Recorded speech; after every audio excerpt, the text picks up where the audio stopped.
Your old pal Jason at 4 told you about these 401ks, how when they were designed in the 1980s, I believe, when the 401k first came out, right? We're a first world country, we're the best country in the world. Now our citizens can save for retirement like no other country. We got these great vehicles known as 401k, which a expert company will handle and manage for you. These guys are the best in the room.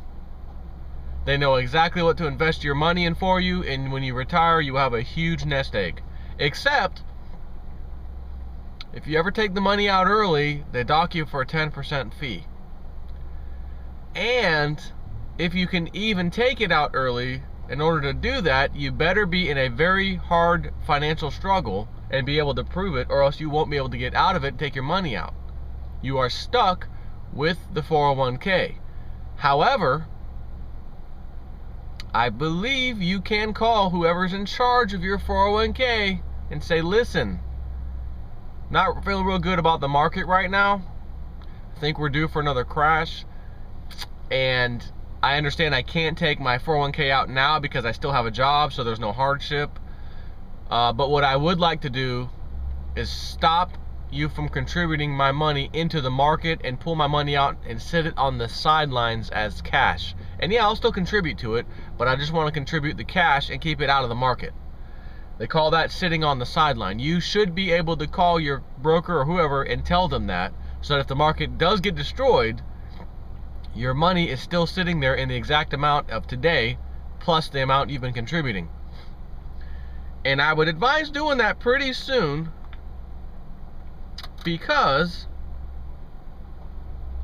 it's an interesting article. Doesn't really add anything that we already didn't know, but it's a good reminder.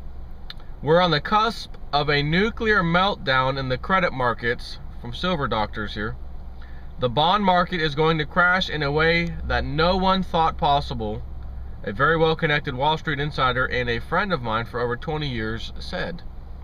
I have been warning anyone who wants to listen, kind of like me, to get out of the bond market. We are being given point-blank warnings from the elitists. 2 more huge warning flares were sent up this morning. The Bank for International Settlements, BIS, elitist bank, the bank of the banks, or as they say, the central bank of global central banks, warned in its latest annual report that global credit markets, quote, are once again in risky territory. What do you mean once? What, they left and they were in safe territory and then now they're back into scary territory? What? No, that's not what happened. They've always been risky territory. We had this massive bailout to paper over that nightmare, which didn't matter because now the problem is even 10 times worse, and it's about to come home to roost. So now they're issuing the statement as if this just came out of nowhere. Man, did you see that ball come out of nowhere? I wonder whose ball that is. It just got kicked over here. Didn't see that coming. Yeah, okay. The BIS focused mainly on fresh accumulation of new corporate and sovereign debt by asset managers rather than banks, and scratched its head about the coincidence of subpar economic activity and record low default rates that in turn depressed borrowing rates and credit spreads ever lower nearly everywhere. Asset managers means the mutual bond funds you are invested in with your financial advisor or your 401k plant. Get out of them.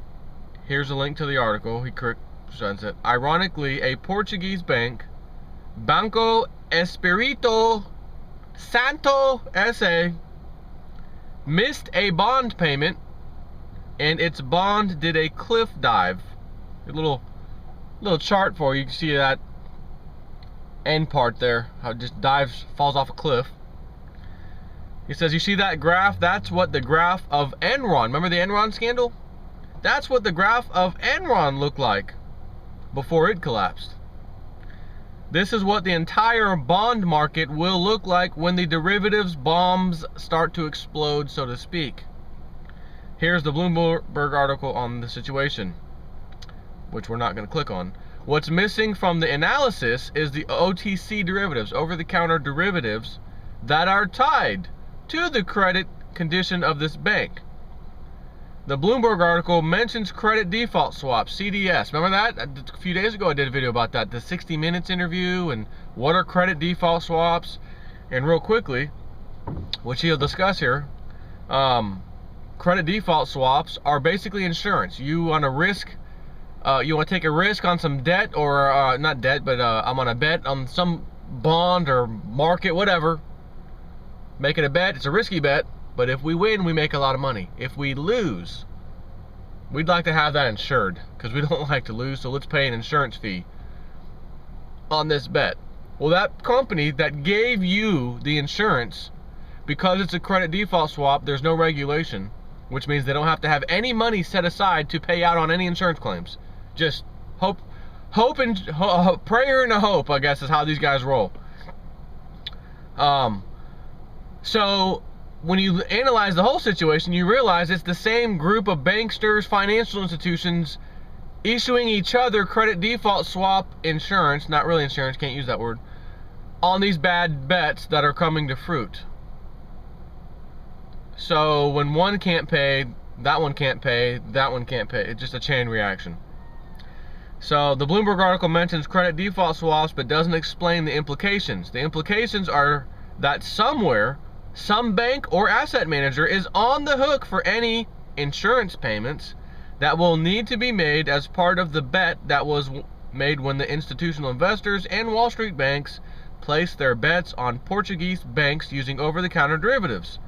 Eventually, someone on the hook for the payment won't be able to make it, and the fun begins. This is exactly what happened in 2008 with the AIG/Goldman Sachs situation. It is this risk that is hidden away and deeply embedded in the bond market and the stock market. It is hidden in your bond funds that your trusty, registered financial advisor with his or her fancy initials after their name put you into. You are exposed to this catastrophic risk. In just 5 minutes of using Google, I found several BlackRock bond funds that are exposed to this exact Portuguese debt that just exploded. Your genius advisor, the expert, probably has you in one of these funds.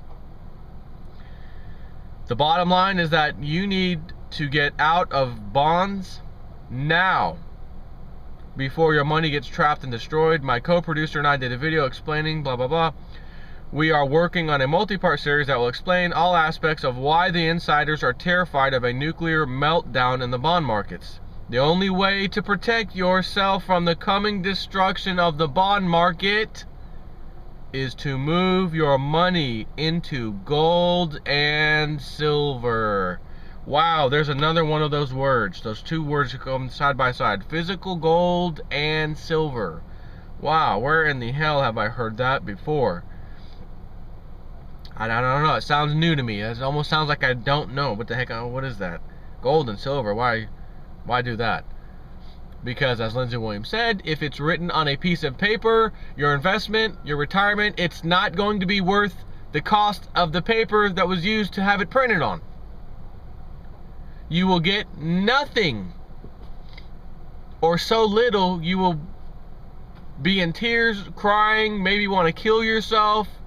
You want to know who's to blame, and then you're going to turn the TV on, and all the news agencies are not going to focus on who's to blame. No, it wasn't the banks. It was these overseas banks, Portugal and Spain. They're going to try to make you not quite aware, or make you aware of who really was responsible for this. It was once again Wall Street with their risky behavior. The more risky an investment is, the more they wanted it. Because the riskier it is, the higher return it is for them to make money. They're not so concerned about you making money. Oh, let's put everybody in these high-risk environments. No, they want to make themselves money. So they have to use your money to invest in these high-risk deals so that they can make their massive profits and get their massive millions and millions of dollars a year salary. And then when it all blows up and everything's lost and all your retirement's been destroyed, that person's salary, who's been making that salary year after year after year, the CEO like Jamie Dimon, JP Morgan, Lloyd Blankfein of Goldman Sachs, these guys are making $20-30 million every year, bonuses, bonuses, bonuses, year after year after year. 2008, 2009, 2010, 2011, 2012, 2013, 2014, 6 years. And even before that, they were making bonuses, just not as high as the last 6 years. And more recently, these last few years, the bonuses got even greater. 20 million here, 15 million there, 10 million. These guys are going to have tens of millions of dollars when everyone else gets destroyed. Somehow their millions of dollars didn't get reinvested in the same crap that your money got invested in. And these guys were the expert financial advisors. Who in the hell do you think you are, listening to some jackass on his way to work who's an IT guy, does videos in his damn laundry room with a fake looking green screen? What kind of expert is he? You're going to find out. And those of you who have bought your gold and or silver, just sit on it and wait a little while. Because when the fireworks starts and everybody's seeing their investments destroyed, you're going to be extremely, extremely happy. And you're going to probably one day, I'll go into my inbox on YouTube and it's going to be absolutely flooded with, oh my God, JSnip4, thank you. I know sometimes I didn't want to believe you, you know, and just something told me to do it and I did. I'm so glad I listened, blah, blah, blah. And I'm going to say, you know what? I'm glad you listened too. I may not know you personally. I may not have ever seen you in my life. I may not have ever spoken to you in my life. But to know that I helped somebody somewhere avert this disaster that just happened, when it happens, will make me feel real good. Take care.